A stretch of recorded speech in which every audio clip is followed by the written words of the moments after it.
आत्मा को तो निराकारी कहेंगे। बाबा ने समझाया है आत्मा एक ही शरीर छोड़ दूसरा लेती है और शरीर लेकर के पार्ट बजाती है।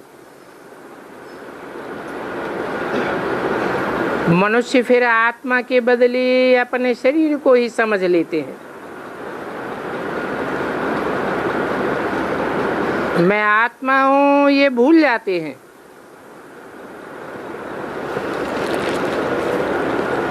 मनुष्य जितने भी हैं 500-700 करोड़,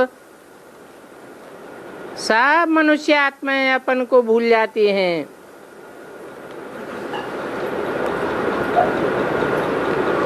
मैं भी एक आत्मा हूं, परंतु मैं तो कब नहीं भूलता हूं।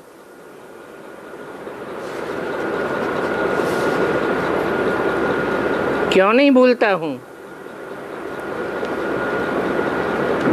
है ये किसने कहा मैं कब नहीं भूलता हूं कि मैं आत्मा हूं? शिव बाबा ने नहीं, शिव बाप ने कहा मैं कब नहीं भूलता हूं। क्यों? क्योंकि मैं जन्म मरण के चक्र में नहीं आता हूं। तुम आत्माएं सब शालिग्राम हो। शाली चावल को कहा जाता है जिनका छिलका उतारा जाता है। मेरे में तो कभी छिलका चढ़ता ही नहीं। मैं हूं ही परमात्मा अर्थात परमात्मा। उनके ऊपर कोई दूसरा नाम नहीं है।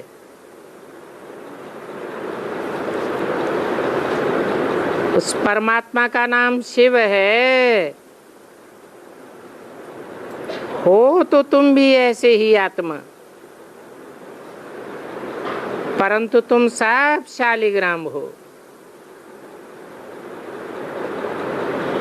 शिव के मंदिर में जाते हैं, वहां भी शालिग्राम बहुत होते हैं। शिवलिंग की पूजा करते हैं तो शालिग्राम की पूजा साथ में कराते हैं। तभी बाबा ने समझाया है ताकि तुम्हारी आत्मा और शरीर दोनों की पूजा होती है।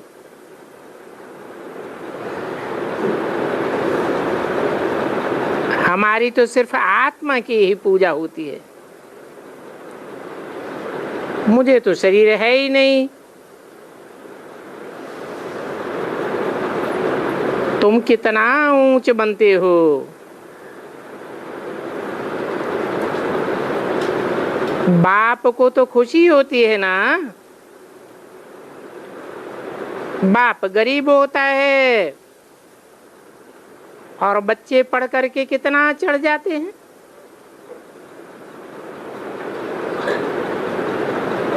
बच्चे बाप से भी ऊंच पद पाए लेते हैं। तो बाप को तो खुशी होती है ना।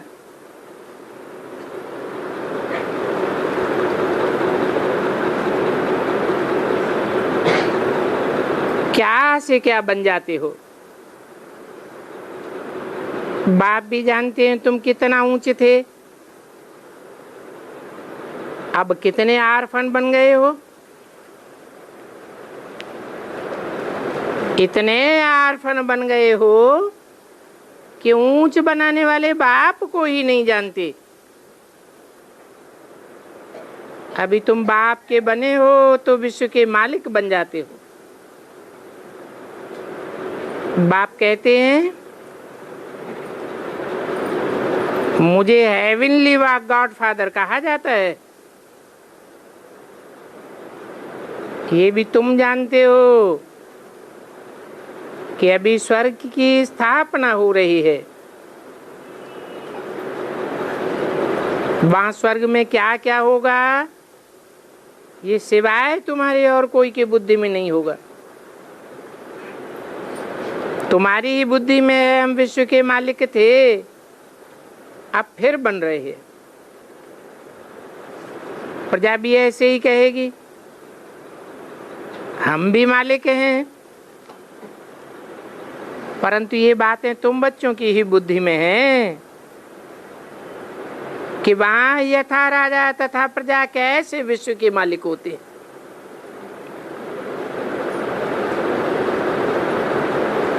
यहां तो नहीं कहेंगे यथा राजा तथा प्रजा भारत के मालिक हैं, वहां तो ऐसे कहेंगे। क्यों कहेंगे?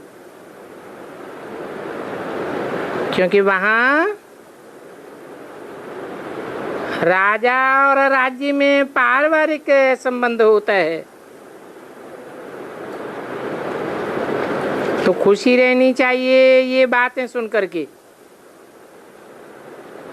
सुनो और खूब दूसरों को भी सुनाओ। इसलिए ये सेंटर्स, प्रदर्शनी, म्यूजियम आदि निकलते रहते हैं। जो कल पहले हुआ है वही होता रहेगा। म्यूजियम और सेंटर बनाने के लिए तुमको बहुत ऑफर करेंगे, फिर बहुत सेंटर्स निकल पड़ेंगे।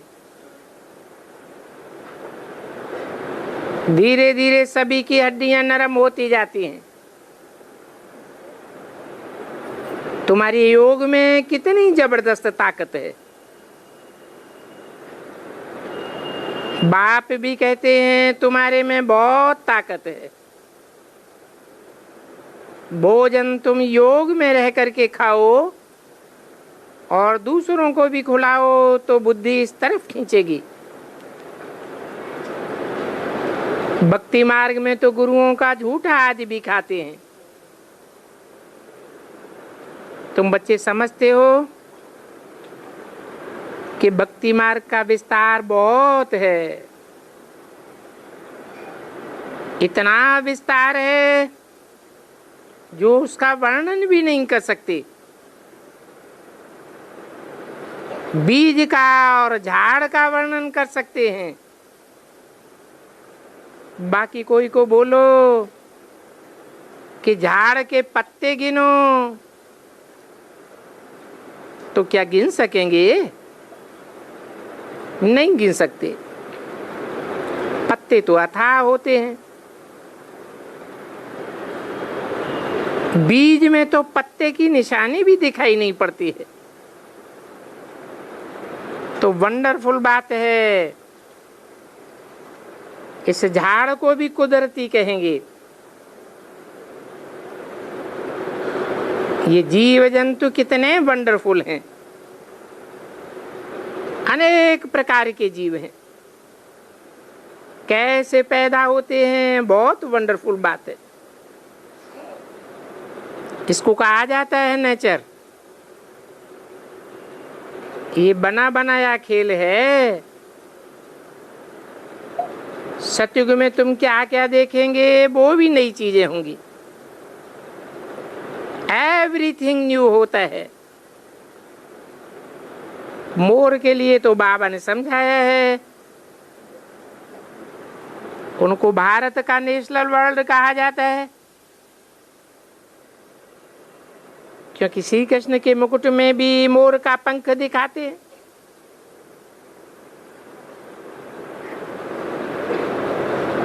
तो ये कहाँ की यादगार है? जो श्री कृष्ण के मुकुट में भी मोर पंख दिखाते हैं। और भारत का नेशनल बर्ड भी मोर ही माना जाता है। ये परंपरा कहाँ से पड़ी? मोर और डेल बहुत खूबसूरत होते हैं।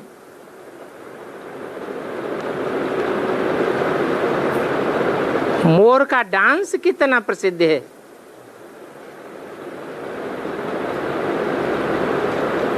और उनका गर्भ भी आंसू से होता है।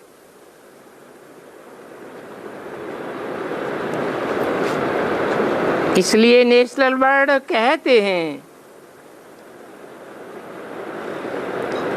ऐसे तो पक्षी बहुत सुंदर सुंदर विलायत में भी होते हैं। अभी तुम बच्चों को षष्ठी के आदि मध्य अंत का राज समझाया है, जिस राज को और कोई नहीं जानते हैं। बोलो, हम आपको परमपिता परमात्मा की बायोग्राफी सुनाते हैं। वो रचयिता है जरूर, तो उनकी रचना भी जरूर होगी। उनकी हिस्ट्री जोग्राफी हम जानते हैं। ऊंचे ते ऊंचे बेहद के पाप का पार्ट क्या है, ये बात भी हम जानते हैं। दुनिया तो कुछ नहीं जानती है। ये दुनिया बड़ी छीछी है। इस समय खूबसूरत होने में भी मुसीबत है। बच्चियों को देखो कैसे कैसे भगाते रहते हैं। तुम बच्चों को इस बेकारी दुनिया से नफरत होनी चाहिए। ये छीछी दुनिया है, छीछी शरीर है। हमको तो अब बाप को याद कर अपनी आत्मा को प्योर बनाना है। हम सतो प्रधान थे, सो सुखी थे। अभी तमो प्रधान बने हैं तो कितने दुखी हो पड़े हैं। अभी फिर हमको सतो प्रधान बनना है। तुम चाहते भी हो हम पतित से पावन बने, बल गाते भी हैं पतित पावन, परंतु अपने से नफरत कुछ भी नहीं आती है। तुम बच्चे समझते हो ये छीछी दुनिया है। नई दुनिया में हमको शरीर भी गुलगुल मिलेगा। अभी हम अमरपुरी के मालिक बन रहे हैं।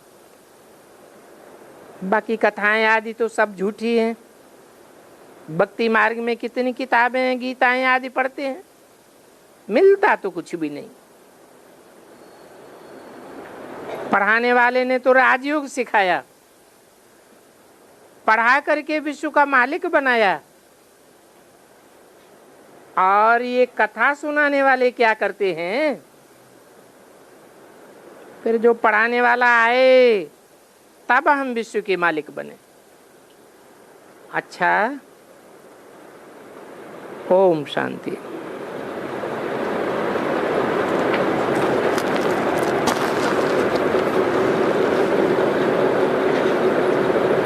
आज का प्रातः क्लास है 24/11/67। रिकॉर्ड चला है, बदल जाए दुनिया न बदलेंगे हम। परंतु ये किसने कहा?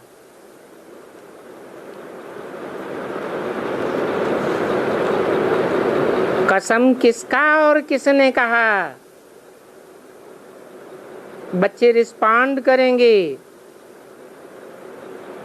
कि ये बात हम आत्माओं ने कही है। और किसके लिए कही है? परमपिता परमात्मा के लिए कही। क्या कहा? जब तक तुम्हारे शरीर में दम है या जीते हैं, प्रतिज्ञा करते हैं कि हम जीते जी आपकी याद में रहेंगे। ये भी बच्चे समझते हैं ये एक की याद में रहना कोई इतना सहज नहीं है। जो अपन को सदैव आत्मा समझ बाप को याद करते रहे, है तो बड़ी डिफिकल्ट बात। क्योंकि माया के तूफान बहुत लगते हैं। माया घड़ी घड़ी बुद्धि का योग तोड़ देती है। इसके लिए भी बाप ने उपाय तो बहुत बतलाए हैं। याद की यात्रा के लिए अपने पास डायरी रखो। अगर डायरी खाली होगी तो आत्मा को ख्याल होगा कि डायरी हमने नहीं भरी है। इस बात में घड़ी घड़ी सावधानी चाहिए। बच्चों को एक ही बार समझाया जाता है और एक ही बार बाप का पार्ट बजता है पतितों को पावन बनाने का। तमो प्रधान को सतो बनाने के लिए एक ही बार बात पाते हैं। पति से पावन एक ही जन्म में बनते हैं। सीढ़ी उतरने में तो 84 जन्म लगते हैं। शुरू से लेकर कुछ न कुछ कला कम होती जाती है। अपन को आत्मा समझ बाप को याद करने का डायरेक्शन मिलता ही नहीं है। कोई भी जन्म में ये डायरेक्शन नहीं मिलता। ये डायरेक्शन अभी ही बाप से मिलता है। तो आत्मा सतो प्रधान बन जाती है। फिर आस्ते आस्ते कुछ न कुछ कला कम होती रहती। तुमको एक ही बार शिक्षा मिलती है तमो प्रधान से सतो प्रधान बनने की, जबकि तुमको सतो प्रधान दुनिया में जाना है। फिर ये कला कम कैसे होती जाती है? ये बात बच्चों को वहां मालूम नहीं पड़ती। ये पता तब पड़ता है जब बाप आकर याद की यात्रा सिखाते हैं। क्या पता पड़ता है कि हमारी कलाएं कैसे कम होती जाती हैं, कैसे कम होती हैं? है? अरे कलाओं कम होने का कारण क्या है? इंद्रियों से सुख भोगते भोगते कलाएं कम होती जाती हैं। तो बाप आकर के याद की यात्रा सिखलाते हैं। तुम बुलाते भी हो पतित पावन आकर के पावन बनाओ। इसलिए बुलाते हो पतितों को पावन बनाने के लिए बुलाते हो। पतित पावन सीताराम ये अक्षर तो साधु संत भी गाते रहते हैं, परंतु वो ये नहीं जानते हैं कि हम पावन कैसे बनेंगे। सिर्फ गाते रहते हैं। गंगा घाट व जमुना घाट पर जाए, उन नदियों को पतित पावन समझ करके स्नान करते हैं। अभी तुम तो समझते हो गंगा स्नान से तो कोई भी पावन नहीं बन सकता। याद की यात्रा सिवाय और कोई भी पावन नहीं बन सकता। कोई उपाय ही नहीं है। ये भी तुम्हारे सिवाय कोई नहीं जानते हैं। बाप कहते हैं बच्चे अपन को आत्मा समझो। हर एक बात समझने की है। कोई पूछते हैं तुम कैसे कहते हो शिव बाबा आते हैं? ये भी समझने की बात है ना। भगवान को देखने की बात तो नहीं है। भगवान को इन आंखों से नहीं देखा जाता। अपनी आत्मा को भी इन आंखों से कोई नहीं देख सकते। वो तो कह देते हैं ईश्वर सर्वव्यापी है। तो फिर वो कैसे कहेंगे कि अपन को आत्मा समझो? आत्मा में ही अच्छे व बुरे संस्कार रहते हैं। इस बात को कोई भी नहीं समझते। वो तो कह देते हैं आत्मा निर्लेप है, और बाप तो इन बातों को कितना सहज करके बताते हैं, जास्ती कुछ भी तकलीफ नहीं देते, सेकंड में तुम्हारी जीवन मुक्ति हो जाती है। तो बाप कहते हैं बच्चे अपन को आत्मा समझ, मुझ बाप को याद करो बस। बाकी जो कहते हैं कल्प की आयु इतनी है, ऐसे है, ये है, उनके लिए फिर ये चित्र हैं, डिटेल में चित्रों में समझाया जाता है। हो सकता है और भी चित्र बनाने पड़े, आधा कल्प भक्ति चलती है, आधा कल्प ज्ञान। तुम सतो प्रधान से सतो में आते हो, आत्मा में ही खाद पड़ती है। अभी तुम्हारा एम ऑब्जेक्ट है नर से नारायण बनना, इसलिए इनको सत्यनारायण की कथा कहा जाता है। बाप ने समझाया है ये सब भक्ति मार्ग है,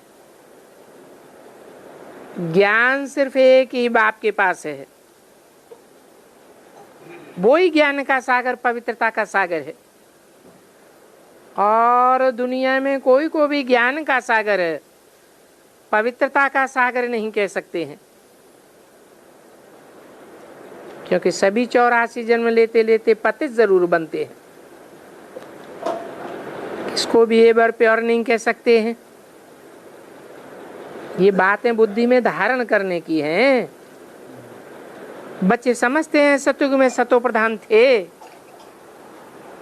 फिर बाद में तो नीचे ही उतरते आए हैं। हम सतो प्रधान कैसे बन सकेंगे, ये संशय भी क्यों लाना चाहिए। संशय बुद्धि विनश्यन्ति, कम पद पाए लेंगे। बाबा ने समझाया है ये अविनाशी ज्ञान है, इस ज्ञान का विनाश नहीं हो सकता। थोड़ा भी सुनते हैं तो उनको पद जरूर मिलता है। इतनी सारी सूर्यवंशी चंद्रवंशी राजधानी स्थापन हो रही है, तो इसके लिए प्रजा भी चाहिए। ऐसे तो नहीं है कि इतनी ढेर की प्रजा, ढेर की ढेर प्रजा कहाँ से आवेगी। सबको कर्मातीत अवस्था में ले जाएंगे। सबका अपना अपना पुरुषार्थ है। तुम बच्चे अभी जानते हो कि आत्मा को तो निराकार ही कहेंगे। 24/11/67 की वाणी का दूसरा पेज। ड्रामा के प्लान अनुसार सभी मनुष्य पार्ट बजाए रहे हैं। सेकंड बाय सेकंड ड्रामा पास होता जाता है। जो सीन एक बार शूट हो गई वो फिर हूबहू जरूर रिपीट होगी। समझो फिल्म शूट करते हैं, उस समय मक्खी उड़ गई, शूटिंग में आ गया, तो जब जब वो फिल्म रिपीट होगी तो मक्खी भी जरूर ऐसे उड़ती हुई देखने में आवेगी। वो सब होती है हद की बातें। ये तो बेहद का ड्रामा है। बेहद का बाप ही ड्रामा के आदि मध्य अंत को जानते हैं। ये बाप ही सृष्टि का बीज रूप निराकार है, सत्य भी है और चैतन्य भी है। चैतन्यता आत्मा ही लाती है। बाप को भी नॉलेजफुल ब्लिसफुल कहा जाता है। सारी विश्व को लिबरेट करते हैं। मनुष्य गाते तो हैं परंतु सिर्फ कहने मात्र कहते हैं। जैसे नाम मात्र पूजा करते हैं, लोटी भी चढ़ाते हैं, जानते कुछ भी नहीं है। ये कौन है, क्यों इन पर लोटी चढ़ाते हैं, इनका नाम रूप देश काल क्या है, कुछ भी ख्याल नहीं करते, बस सिर्फ कहते हैं भगवान है और तो कुछ नहीं जानते। इसको कहा जाता है अंधश्रद्धा। बाप ने भी कहा है अंधे की औलाद अंधे, जो बाप को ही नहीं जानते हैं। कब कहा बाप ने?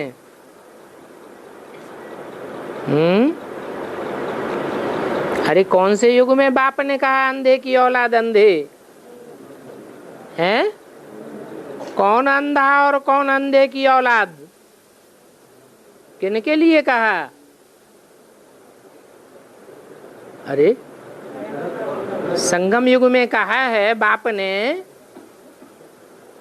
तो किसके लिए कहा अंधे की औलाद अंधे? अंधा कौन? धृतराष्ट्र को अंधा कहा जाता है, उनकी औलाद अंधे। तो किसके लिए कहा है? जो बाप को नहीं पहचानते। कौन नहीं पहचानते हैं? अच्छा, अंधा कौन? वो धृतराष्ट्र। उनके बच्चे कौन? बीके वाले और पीवीका वाले सब जानते हैं, बाप को ही नहीं जानते। न किसी देवता को जानते हैं, न वेद के बाप को जानते हैं, बताने के बाद भी नहीं जानते हैं। बाप को तो जानना चाहिए ना, इसलिए ये फार्म भराया जाता है। शरीर का बाप तो होता है ना, जैसे शरीर बड़ा है तो शरीर का बाप भी बड़ा है। लौकिक बाप तो बड़ा होता है ना। अच्छा, आत्मा जो इस शरीर को चलाने वाली है, इतनी छोटी आत्मा, उनको बाप कौन है? तो इस बात में मुझ पड़ते हैं, कहते हैं हम भाई भाई हैं। जरूर आत्माओं का बाप परमपिता परमात्मा एक होगा, परंतु समझते नहीं है। आजकल तो कह देते हैं आत्मा सु परमात्मा, तो फिर तो ब्रदरहुड हो जाता है। इसलिए मनुष्य मुझ पड़ते हैं, फार्म भराया जाता है समझाने के लिए। बाप समझाते हैं दुनिया में तो अनेक प्रकार के मनुष्य हैं। ताल तरकाल करते रहते हैं, हाथ से कैंसर निकालना, ये करना। बाप कहते हैं इन बातों में कोई फायदा नहीं है। मनुष्य तो पुकारते हैं पतित पावन, हमको आ करके पावन बनाओ, क्योंकि आत्मा जानती है हम पावन बनने बगैर मुक्ति जीवन में नहीं जा सकते, इसीलिए तो बुलाते हैं। कब से पतित होते हैं? जब रावण राज्य आता है। ये रावण राज्य और राम राज्य भी आधा आधा है, माया का राज्य भी आधा है ना। ईश्वरीय राज्य स्थापन किया हुआ भी आधा कल्प चलता है। ऐसे नहीं, सिर्फ परमात्मा सर्वशक्तिवान है। इस समय फिर रावण भी सर्वशक्तिवान है। कैसे कहेंगे रावण सर्वशक्तिवान है? क्या प्रूफ है? क्योंकि इस रावण राज्य में सब माया के गुलाम बन गए। जो माया के गुलाम बन गए हैं वो ईश्वर को जैसे जानते ही नहीं है। अभी तुम्हारी बुद्धि में है बाबा हमको क्या सिखलाते हैं, और ये साधु संत गुरु आदि क्या सिखलाते हैं? इनकी समझानी में और बाबा की समझानी में रात दिन का फर्क है। कोई भी गुरु गोसाई ये नहीं है जो समझावे कि तुम आत्मा हो। तुम पहले सतो प्रधान थे, फिर तुमने 84 का चक्कर लगाया। ये भी समझते हैं जिन्होंने 84 जन्म लिए होंगे, पहले पहले भक्ति शुरू की होगी। जिन्होंने पहली पहली भक्ति शुरू की होगी वो ही यहां आकर के ठहर सकेंगे। भक्ति के हिसाब से तुम बच्चे आते हो। जिसने बहुत भक्ति की होगी वो पढ़ाई भी बहुत अच्छी तरह पढ़ेंगे।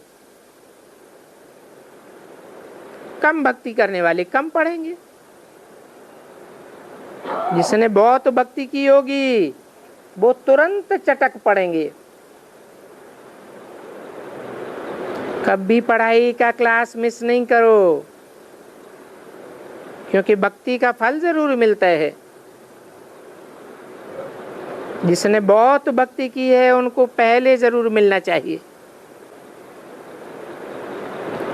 इसने ही पहले पहले सोमनाथ का मंदिर बनाया होगा।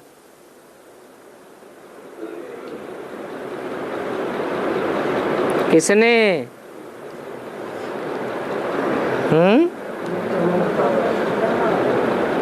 ब्रह्मा बाबा ने विक्रमादित्य के रूप में सोमनाथ का मंदिर बनाया। तो ज्ञान भी पहले कौन लेता है? ब्रह्मा बाबा ज्ञान लेते हैं। अभी ज्ञान लिया है तो ये बात तो झूठी हो गई है। पहले पहले सोमनाथ का मंदिर बनाकर किसने भक्ति की? कहते हैं विक्रमादित्य राजा ने सोमनाथ मंदिर बनाया। विक्रमादित्य कृष्ण की ही आत्मा है। तो जो पहले पहले भक्ति करता है वो पहले पहले ज्ञान भी लेता है। परंतु क्या कृष्ण की आत्मा ने ज्ञान लिया? बाप को पहचाना है या अपन को ही गीता का साकार भगवान मानता है? तो बाबा की बात झूठी है क्या? अरे पहले पहले ज्ञान लेने से भी क्या फायदा? आज निश्चय होता है, कल माया निश्चय उड़ाए देती है। तो पहले पहले निश्चय कहें या पहले ब्रह्मा बाबा ही निश्चय पैदा करेंगे? जब तक ब्रह्मा को पूरा निश्चय न हो तब तक कोई बच्चे को पूरा निश्चय 100% नहीं हो सकता। ये भी जानते हो कि इनको शिव ने ही समझाया है, शिव ने ही सोमरस पिलाया है, ज्ञान योग सिखाया है। इसलिए इनका सोमनाथ नाम रख दिया है। किनका? किनका नाम सोमनाथ रखा है?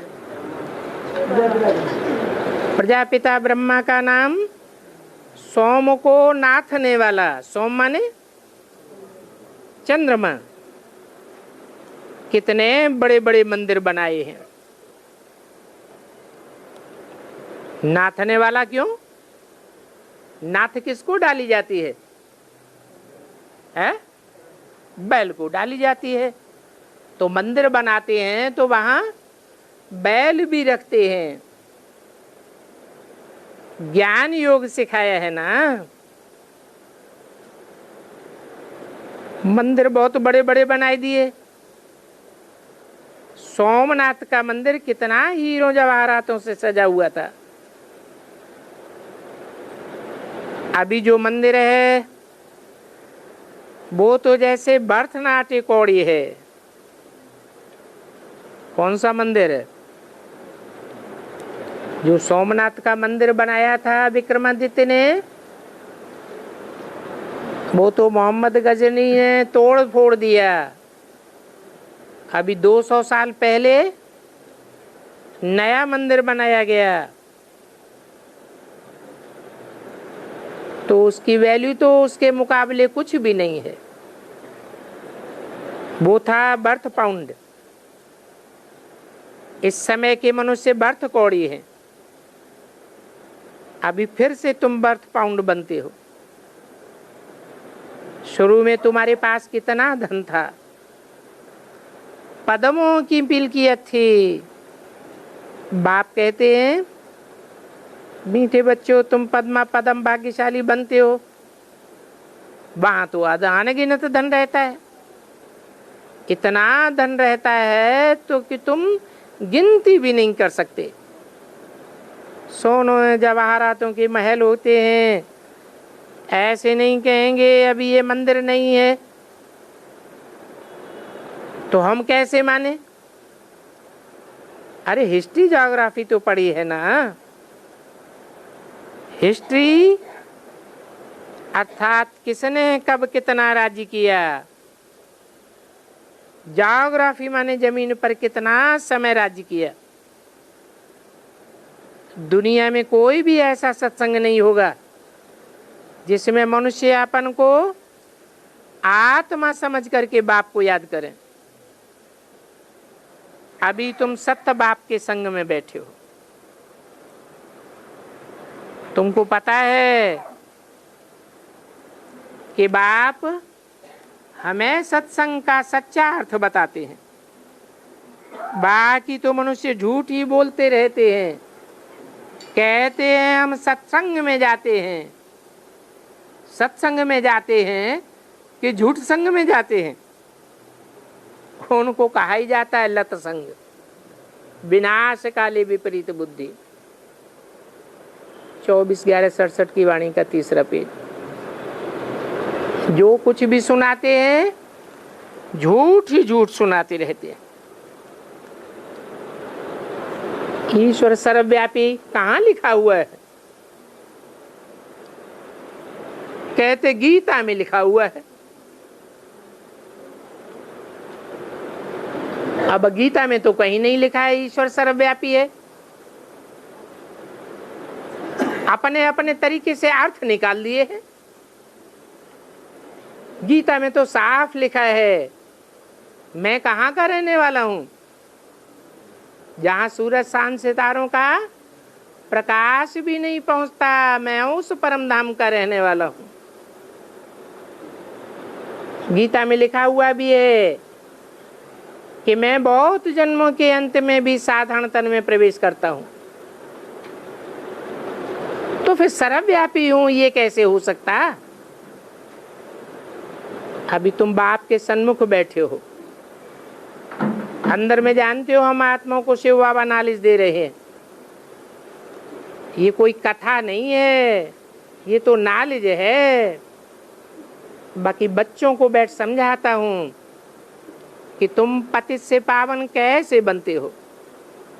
आगे भी बने थे, 5000 साल पहले भी तुम पतित थे। मैंने तुमको रास्ता बताया था पावन बनने का। कल पहले भी बताया था। ऐसे कोई मनुष्य को तो कहने आवेगा ही नहीं। बाप ही कहते हैं बच्चे हमने तुमको राजयोग सिखाया जिससे तुम्हारी राजधानी स्थापन हुई थी। ये सच्ची सच्ची राजधानी है और सच्ची सच्ची तुम्हारी कथा है। वो झूठी सत्यनारायण की कथा बैठ सुनाते हैं। नाम मात्र रख दिया है सत्यनारायण की कथा। सत्यनारायण की जीवन कहानी तो कुछ भी बताते नहीं। भारत में ये कथाएं मशहूर हैं। सत्यनारायण की कथा अर्थात नर से नारायण बनने की कथा। पूर्णमासी के दिन सत्यनारायण की कथा सुनाते हैं। क्या कारण है? हैं? एकादशी के दिन क्यों नहीं सुनाते? प्रतिपदा के दिन क्यों नहीं सुनाते? पूर्णमासी के दिन ही क्यों सुनाते हैं? अरे क्योंकि ज्ञान चंद्रमा ब्रह्मा जब संपूर्ण 16 कला संपूर्ण बनता है तो सारी दुनिया में इस ईश्वरीय ज्ञान की लहर फैल जाती है। उसकी यादगार में पूर्णमासी के दिन ही कथा सुनाते हैं। घर घर में बैठ कथा सुनते हैं। वो ये नहीं समझते हैं कि हम कथा सुनने से नर से नारायण बनेंगे। नहीं, तो वो कथा झूठ हो गई ना। अमरनाथ की कथा कौन सी है जो तुमको सुनाते हैं? वो तो क्या क्या सुनाई देते हैं। दिखाते हैं पहाड़ी पर शंकर ने पार्वती को अमर कथा सुनाई। अभी तुम इन बातों को समझते हो? पहाड़ी का मतलब क्या है? ऊंची स्टेज में जब गए तब ही कथा सुनाई जाती है। बरोबर ये मृत्युलोक है। हमको बाप अमरलोक की कथा सुनाते हैं। शास्त्रों में तो भक्ति मार्ग की कथाएं लिख दी है। ये भी होना है। आधा कल्प ये कथा सुनते चित्र बनाते आए। अभी तुम बच्चों को स्मृति में आया है कैसे हम पहले वाम मार्ग में जाते। पहले अब भी विचारी पूजा शुरू होती है। शास्त्रों में तो झूठी दंत कथाएं लिखी हुई है। अभी अमरनाथ सूक्ष्म वतन में रहने वाला वो फिर पहाड़ी पर कहां से आवेगा? भला एक पार्वती को कथा सुनाई क्या?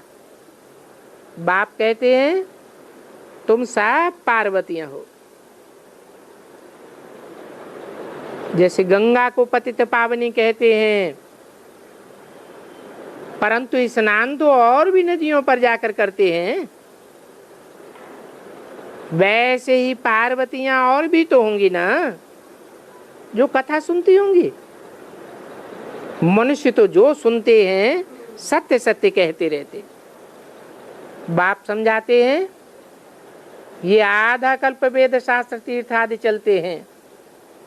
इन गीता आदि शास्त्र पढ़ने से मेरे को कोई प्राप्त नहीं कर सकते। वो समझते हैं हम भगवान के पास पहुंच जाएंगे। ये सब रास्ता भगवान से मिलने की है। बाप कहते हैं भक्ति तो दुर्गति है, इसलिए सीढ़ी बनाई है। मनुष्यों को सहज समझ में आ जावे कि कैसे सीढ़ी में उतरती कला होती है। चढ़ती कला को नई दुनिया कहा जाता है, उतरती कला को पुरानी दुनिया। ये कॉमन बात है। ये जो बाप बैठ समझाते हैं एक भी बात कोई की बुद्धि में नहीं बैठी है। वो है ही भक्ति मार्ग और ये है ज्ञान मार्ग। अभी ज्ञान मार्ग जिंदाबाद होता है, परंतु इस पढ़ाई में डिफिकल्टी कितनी आती है। चलते चलते गिर पड़ते हैं, चोट खा लेते हैं।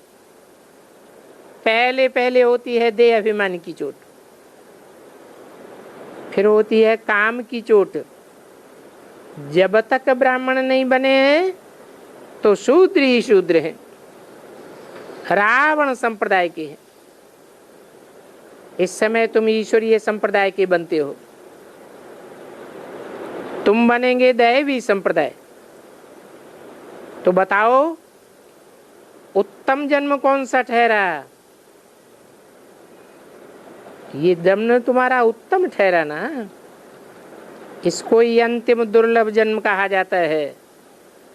ये पुरुषोत्तम संगम युग है। जब तक कि तुम कनिष्ठ से उत्तम बनते हो। तुम समझते हो हम कनिष्ठ भरतनाट्य पैनी थे, और कोई मनुष्य अपन को ऐसे समझते थोड़े ही है। वो पाउंड बनने वाले नहीं है तो समझेंगे फिर क्या? इसको कुछ भी पता नहीं है। अभी तुम समझते हो कल हम नीचे थे, अभी हम ऊंचे बनते हैं। तुच्छ बुद्धि से स्वच्छ बुद्धि बन रहे हैं। कैसे बनते हैं? स्वच्छ बुद्धि कैसे बनते हैं और तुच्छ बुद्धि कैसे बनते हैं? तुच्छ और स्वच्छ बनने का कोई तरीका है? है? एक के संग से स्वच्छ बुद्धि बनते हैं और अनेकों के संग से तुच्छ बनते हैं। कल बेसमझ थे, आज समझदार बनते हैं। तुम्हारी अहम ऑब्जेक्ट सामने खड़ी है। ये बैज तो तुम्हारे सदैव साथ रहना चाहिए। यहाँ पहनो चाहे पॉकेट में रखो, फिर घड़ी घड़ी देखो हम ये बन रहे हैं। बाप की याद से ही विकर्म विनाश होंगे। ये याद की यात्रा बहुत जरूरी है, और ये रूहानी यात्रा है। वो जिस्मानी यात्राएं भटकने की होती हैं। इसमें तो बड़ा शांत रहना होता है। खाते पीते कुछ भी कर्म करते, सिर्फ अपन को आत्मा समझो। आत्मा खाती है इन ऑर्गन्स द्वारा, आत्मा को स्वाद आता है। आत्मा अलग हो जाती है तो कुछ भी पता नहीं पड़ता। तो आत्मा में ही अच्छे बुरे संस्कार होते, जिन संस्कारों के अनुसार फिर अगला जन्म मिलता है। अच्छा, ओम शांति।